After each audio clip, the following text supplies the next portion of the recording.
85 number का श्लोक चलता है। अयम निसर्ग तथा येन जनानाम अचना सुखम। जैसे पूर्व के श्लोक में कहा था ना, अग्नि के सेवन से शीत का दुख नाश होता है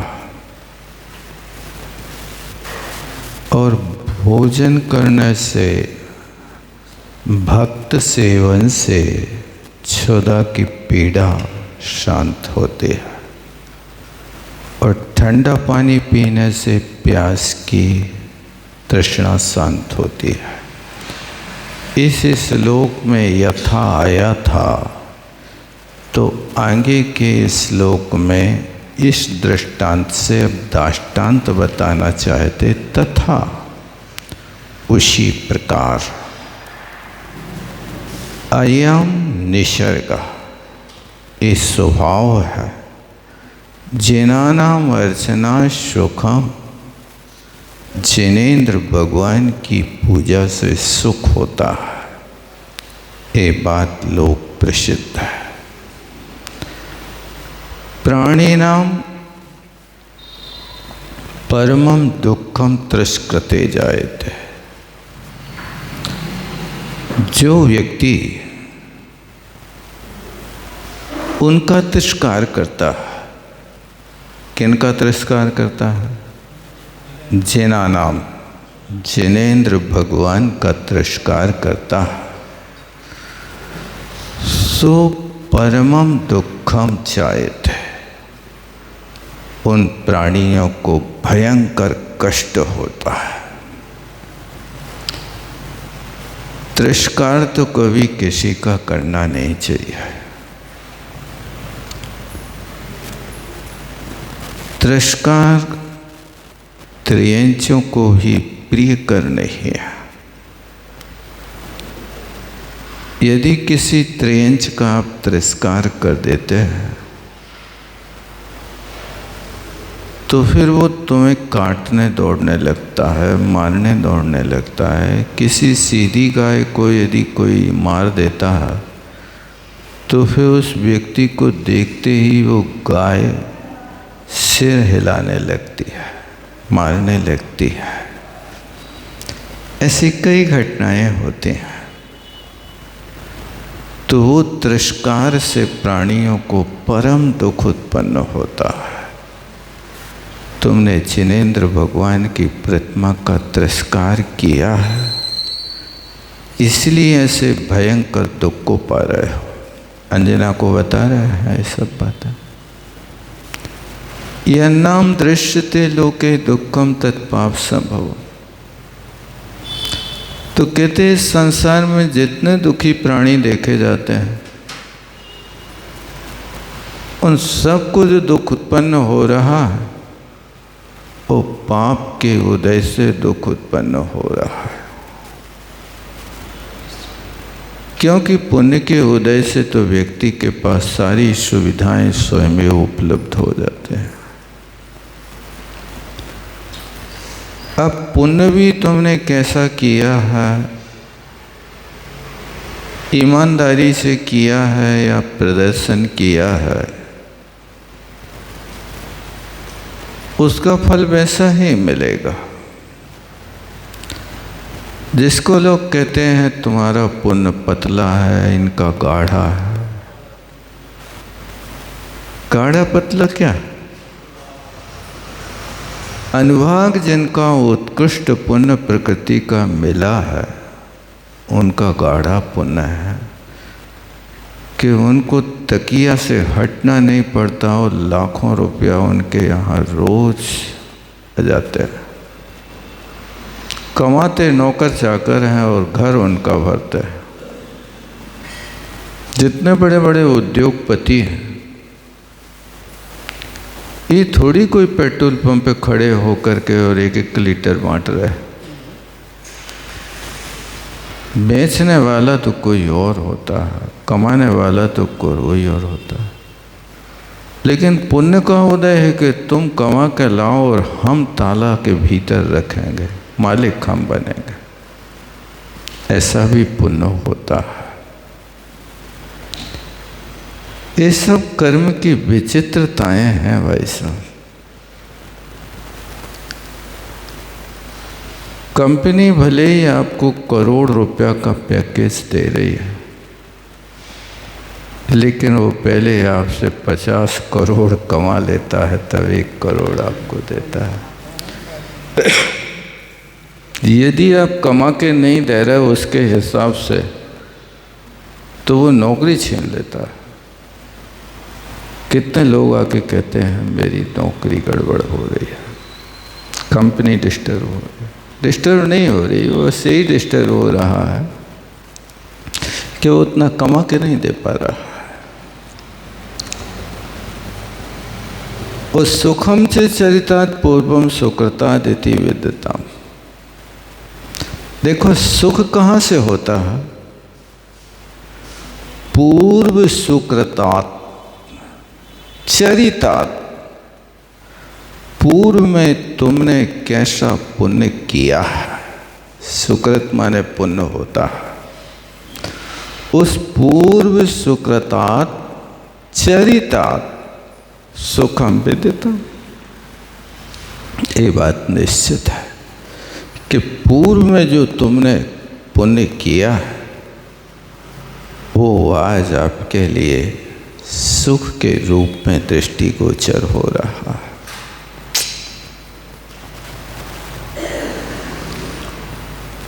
अब पुण्य कमाने के निमित्त भी मिल जाएं ऐसे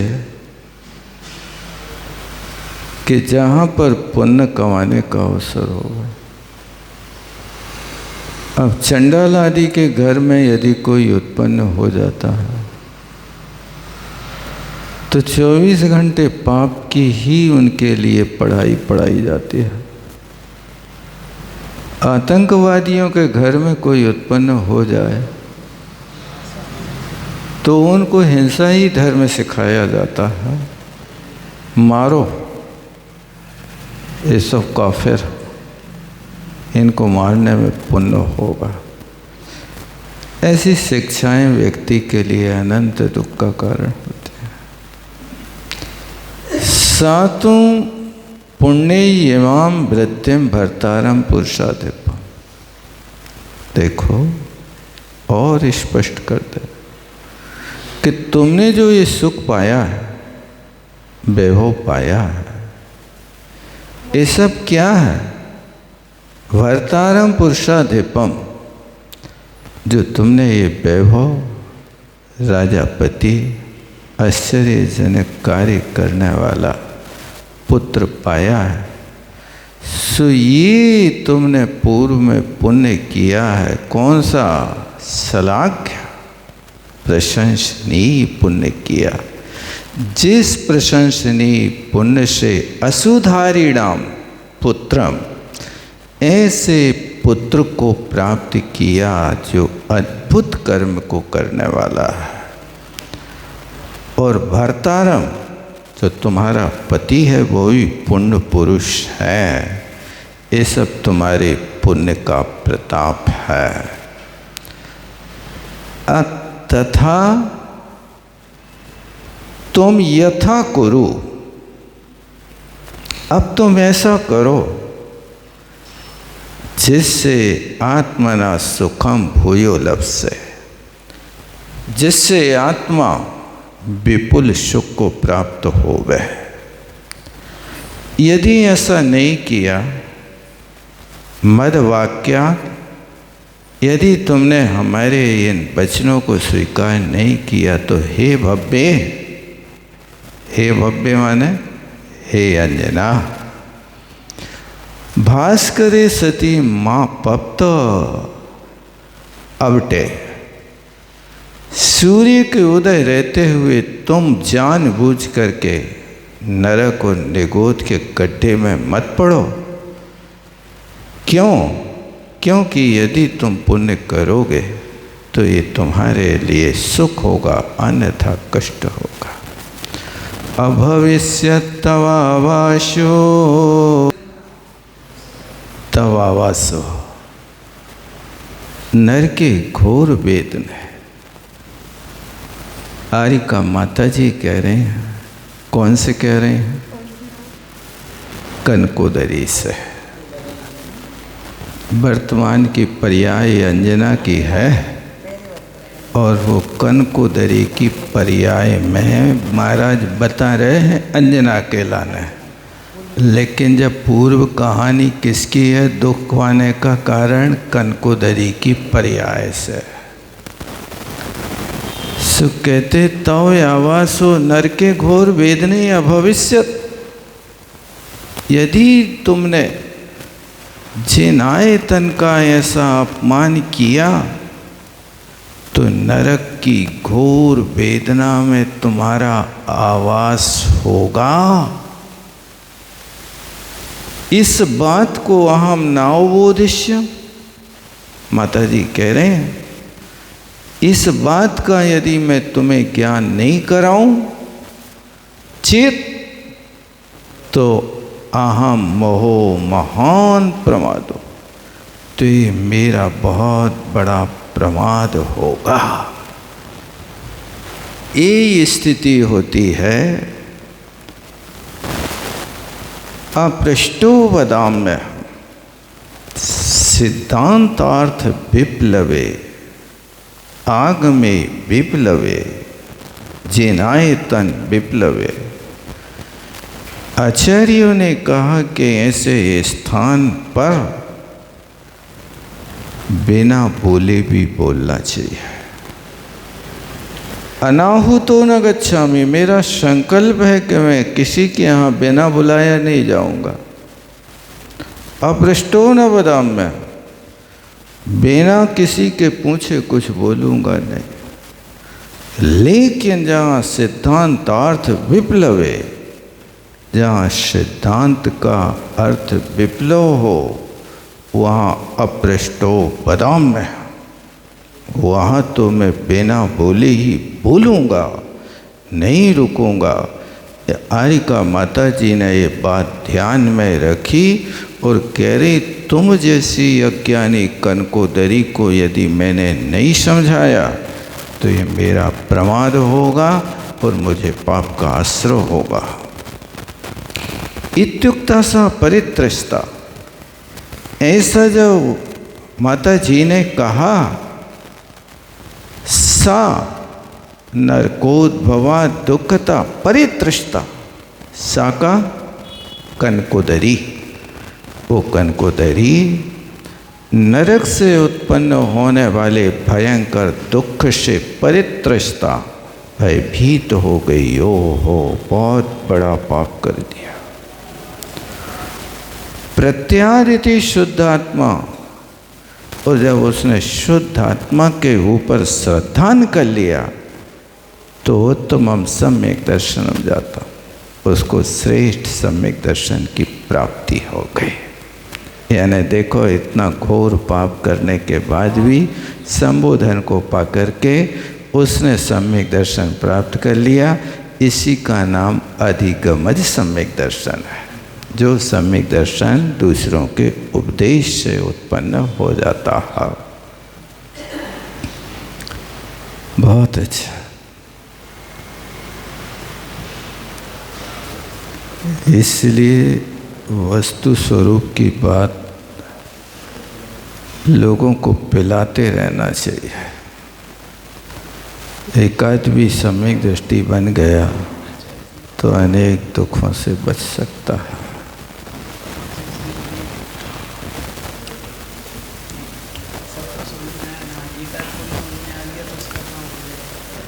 यही तो है, वस्तु स्वरूप का व्याख्यान करना चाहिए।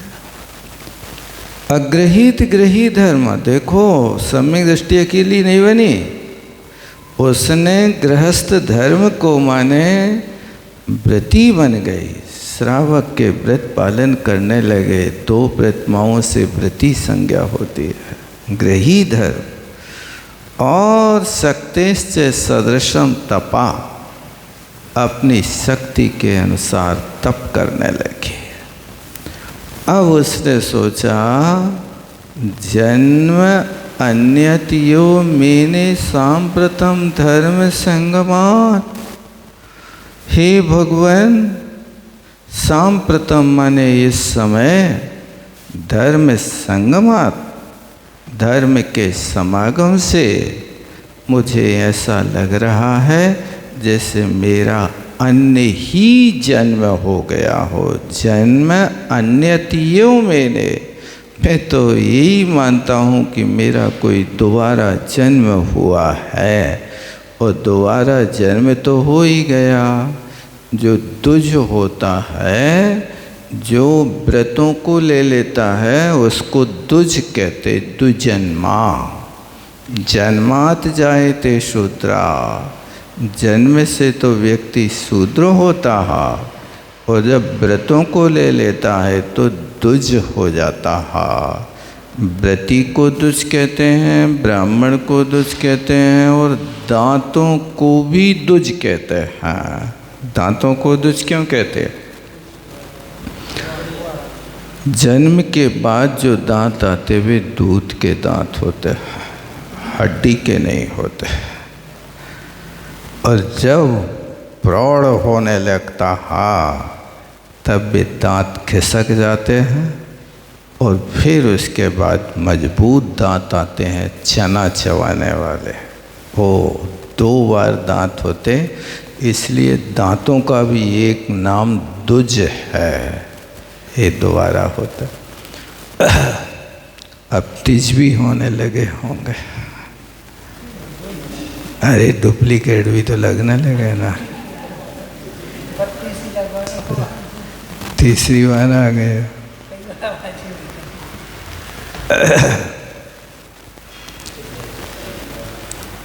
दुझो प्रतिमाम। अब इसके बाद जब इतना सब कुछ सुन लिया, धर्म में प्रवेश कर लिया, तो एनाम प्रतिमाम प्रवेश पूर्व देशे व्यतिष्ठपत।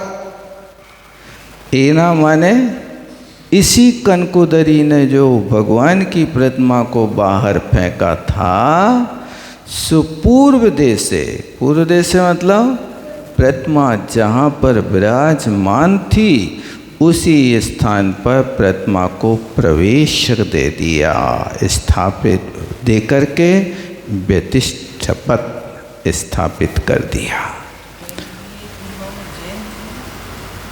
जैन से मतलब नहीं है। अभी तो जो उसकी सोत है, वो सोत उससे द्वेष कर रही है। सोत से वो सोत जैन धर्म की अनुगामिनी है। वो घर में प्रतिमा रख करके, ये तो मिथ्या दृष्टि है। अब देखो यहाँ जैन अजैन का कोई होता नहीं विवेक, क्योंकि भगवान महावीर स्वामी के अथवा आदिनाथ के इक्ष्वाकुई वंशी में आने वाले ये राजा सब जैन धर्म के पोषक होते हैं। इनके आश्रित रहने वाले जो लोग हैं वे ब्राह्मण, क्षत्रिय, वैश्य एवं राजा के अंडर में रहने वाली प्रजा होती है।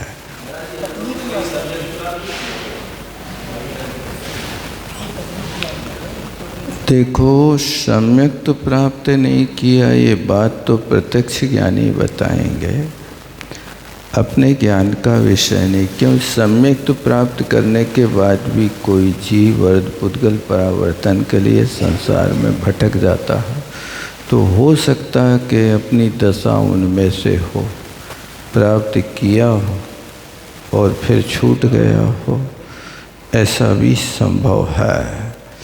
और यदि नहीं प्राप्त किया हो तो भगवान की वाणी रुचिकर लगती है। अब इस सम्यक तो वर्धनी क्रिया का कारण है, ये सम्यक तो उत्पन्न होने के चांस हैं। आप भक्ति करते जाएं, वो जब योग काल होगा तो उस प्रकार से होता है। अब यहाँ पर जाति का विषय नहीं रहता ना। देखो यहाँ पर जाति जो होती है ना, वो जाति कोई अनादि अनिधन नहीं होती है। ये जाति तो द्रव्य क्षेत्र काल के निर्वाण कर ली जाती है। कौन से? अब जैसे मान लीजिए कई ऐसी जातियां बन गई कि समाज ही ने जाति बना दी। अब लोहरी सेन बना दी। अब कोई भगवान ने थोड़ी बनाई, समाज ने इस जाति का शायद ऐसा किया कि किसी ने विधवा विवाह वगैरह कर लिया, समाज ने बहिष्कृत कर दिया। अब वो उनको इस तरह से दाग लग गया। अब बाद में कोई उनको मिलाने वाला रहा नहीं, तो फिर वो जाति स्वतंत्र ही चलने लगी। ऐसी कई प्रकार की सामाजिक स्थितियां होती हैं, इससे इन जाति पाति का एक लोक व्यवहार खड़ा हो जाता है।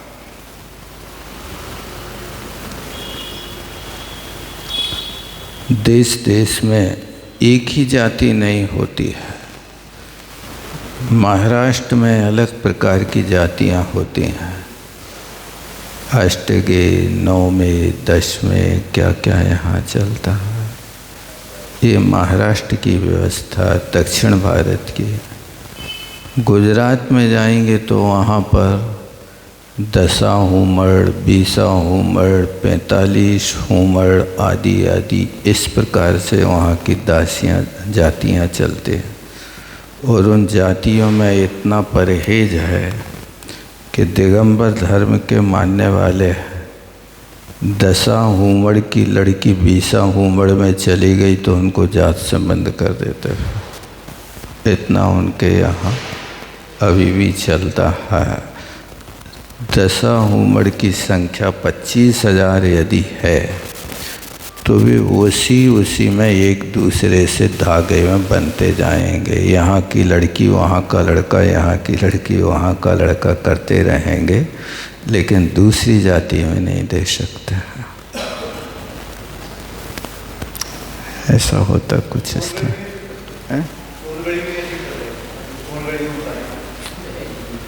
अब इस सोनगढ़ी तो सब दिगंबर हैं। अब कई प्रकार की व्यवस्थाएं रहती हैं, क्या इनका सोच है। अब हो सकता है अपने बच्चों को सम्यक दृष्टि बना के रखने में बच्ची कहीं मुनि मार्ग में ना लग जाए, इसलिए स्वामी जी की उपासक बनी रहे तो कर रहे होंगे ऐसा। हैं?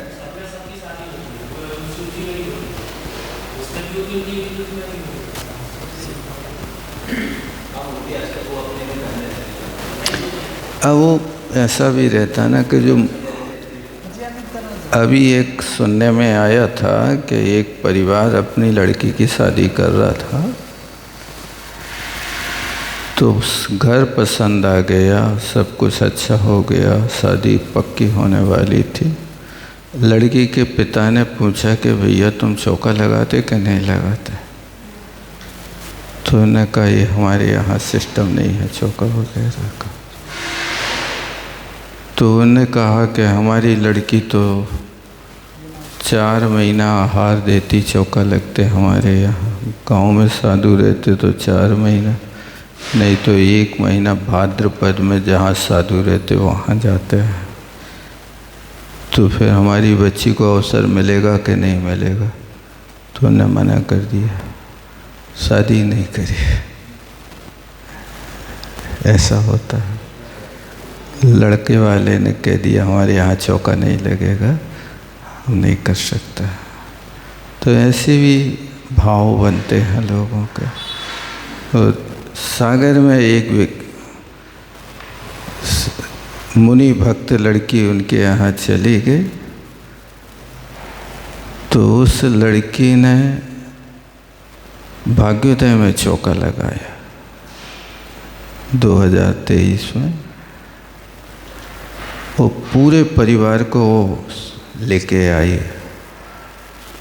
परिवार ने भी अच्छे प्रसन्नता से आहार दिया उसके सास ससुर ने आकर के कहा, महाराज 52 वर्ष बाद हमारे घर में चौका लगा।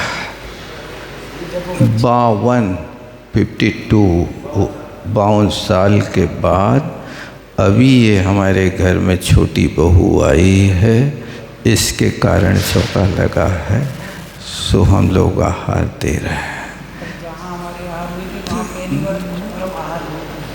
तो ऐसा भी होता है, ऐसा योग बन जाता कभी कभी। कृतार्थम मन्यमाना स्व तस्या धर्म नियोजनात्। उस कनकोदरी को धर्म नियोजनात्, धर्म में लगा करके स्वम मन्य माना कृतार्थ। माता जी अपने आप को कृतकृत्य मानती हैं कि मैंने एक बहुत बड़ा काम कर लिया, एक मिथ्या दृष्टि को सम्यक दृष्टि बना दिया। ऐसा करते हुए सोचितम स्थानम संयम श्री प्रमोदिनी जगाम।